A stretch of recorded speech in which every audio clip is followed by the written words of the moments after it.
এটা কি লিখলাম? এটা পাঁচ। পাঁচ। পাঁচ গেলে কি? ছাল। আর তোমরা আছে এই দেখেছো কাঠঠোকরা পাখি দেখেছো?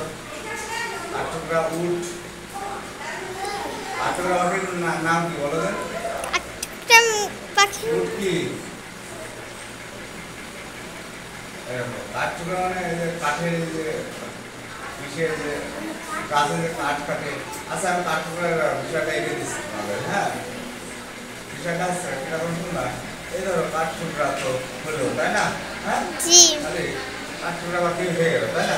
এটা ধরো একটা নারিকেল গাছে আছে, তাই না? এই যে নারিকেল গাছে, হ্যাঁ?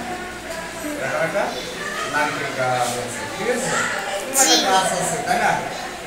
এই পাখি কি করে সেটা দেখাচ্ছে। উট কাটে মানে কাঠঠোকরা, হ্যাঁ? কাঠ কাটে, তাই না? জি। তোমরা পাখি দেখেছো?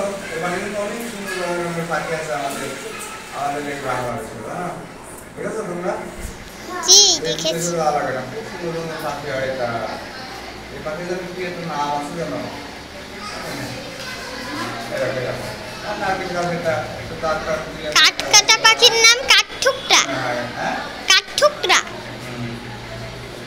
এই পাখিদের এরকম এরকম এরকম মোটা মোটা মোটা মোটা মোটা মোটা হয়, হ্যাঁ? এরকম হয়, এরকম হয়, এরকম মাথায় ই হয়, এটা যেমন হয়, এমন হয়। তাহলে এটা আঁকলাম কি করে? 5 লিখলাম, তাই না? পাঁচ দিয়ে। হ্যাঁ ঠিক আছে, এখান থেকে ঘুরে এখানে ঠোঁট, আবার এখান থেকে এমন এসে এই যে, ঠিক আছে? দেখছো দেখা যাচ্ছে এটা? জি দেখা এই যে যাচ্ছে। আমার আমার তো দাও, আমার কাছে দাও। এই যে কি পাখি এটা? আচ্ছা